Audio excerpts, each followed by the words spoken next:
Hi, everybody. My name is Vicki Lee. If you like my teaching, please like, share, and subscribe.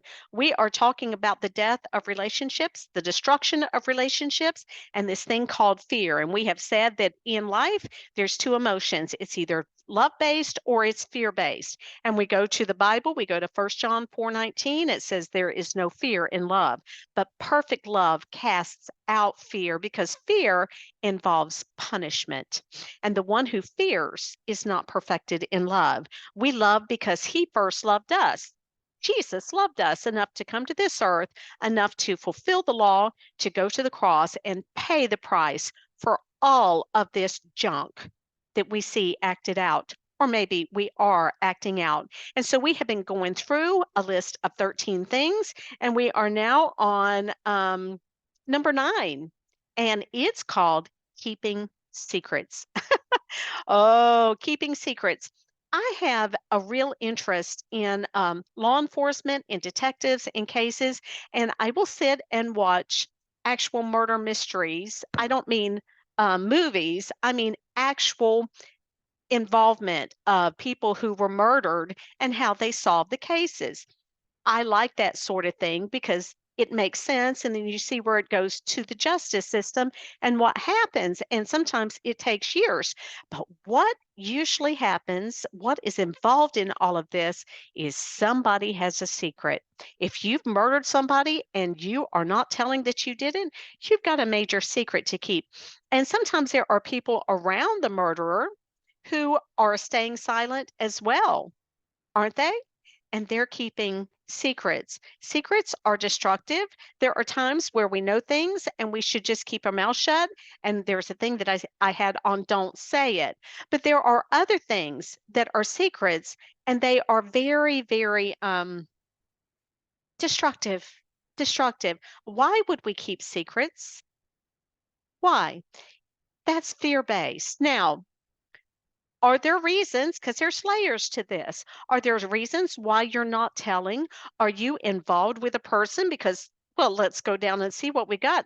We've got selfishness, we've got inflexibility, we've got verbal abuse, we've got withholding of affection, we've got arguments without resolve. If you're dealing with a person like this, you may have secrets that you keep because you're overwhelmed trying to deal with a person that is so fear based and so destructive that it winds up in you keeping secrets. And I know because there are times in my life where, my father was abusive, and then I attracted abusive relationships or marriages into my life that wound up abandoning me.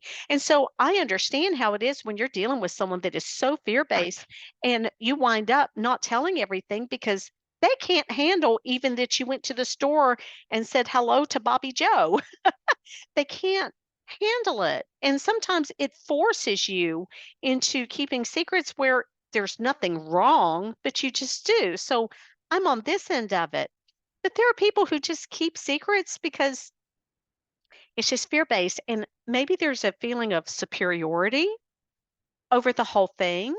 Like I said, a lot of crimes involve secrets that people don't tell. Sometimes these crimes are unsolved, and it just goes on, and people take secrets to the grave. In the Bible, there were secrets that were kept that were so destructive.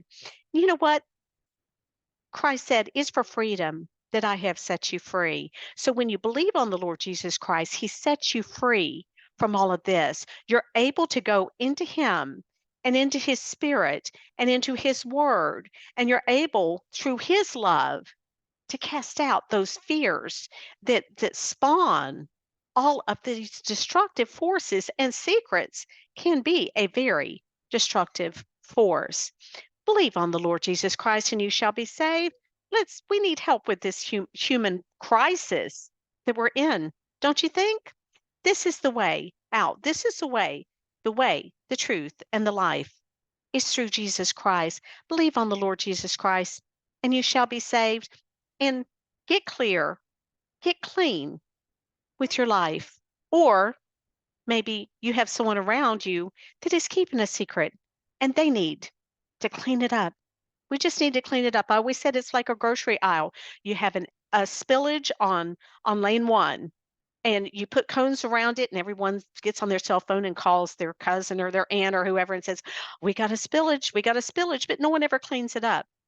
Then you have a spillage on the next aisle. And then next thing you know, you can't even get to groceries, to grocery shop because there's messes on every aisle. That's what we've got now in society, don't we? It's a spiritual problem.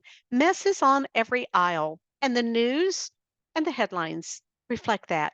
Person by person, it's up to us through Jesus Christ to come to the way, the truth, and the life. Have a great day, everybody. I hope this helps.